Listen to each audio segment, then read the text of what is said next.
Today I don't feel like doing anything. Ibu lihat kamu melayani internet saja. Belajar tu tidak. Tapi ibu, saya tengah belajar. Saya dah tengok rakaman kelas tadi sebab tak sempatlah saya dekat sekolah.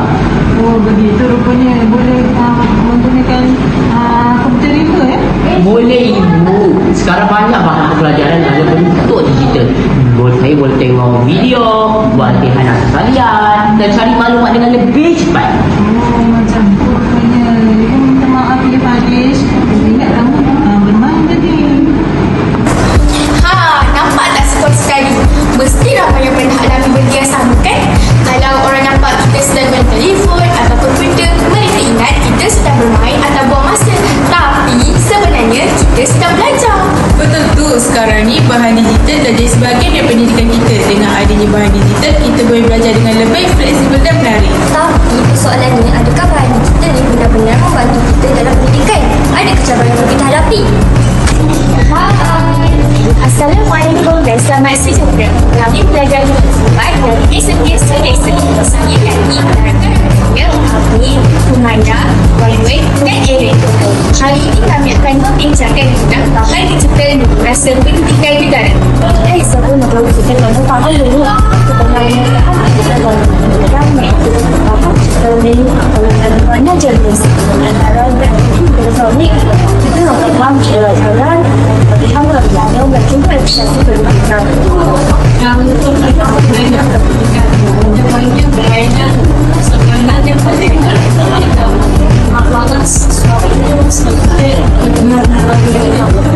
Betul tu, contohnya dalam subjek matematik ada aplikasi yang membolehkan kita mengira dengan lebih cepat. Dalam sains pula ada makmal simpulan semaya yang membolehkan kita membuat eksperimen tanpa perlu berada di makmal sebenar. Setuju, tapi persoalannya adakah orang kita ni tidak Jadi ibu mau kita bagi ni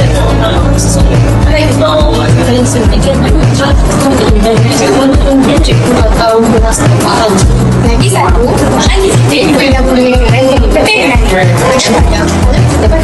sahaja mesti kita rasa besar. Tapi kadang-kadang ada video atau animasi kita boleh faham dan ingat sesuatu. Setuju, sebab tu sekarang ramai cikgu pun guna bahan digital dalam pengajaran. Contohnya slide interaktif atau video pendek supaya pelajar lebih tertarik nak belajar. Saya ibu bahan kalau lama pun ada sebenarnya sih kalau kita kurang ini kan tak sebab belajar kalau ini kan jadi betul, tapi ada juga cabaran masalah cabaran internet. Semua macam ada sebenarnya internet yang hadir.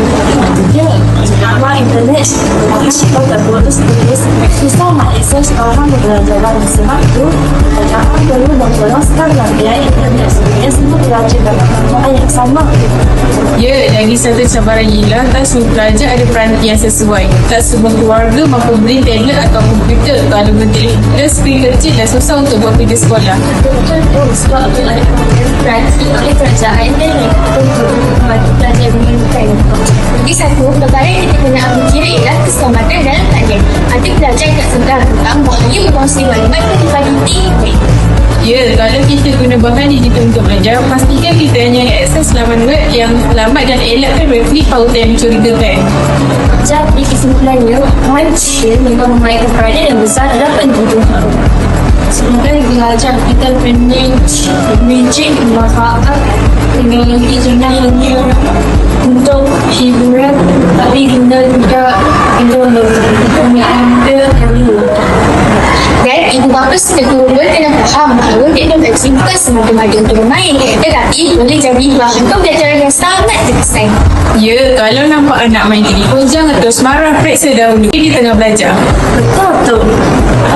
Jadi, itu saya bagi kamu. Terima kasih kerana membantu kebaikan kami. Bahkan proses ini dapat memberikan manfaat kepada semua. Terima kasih.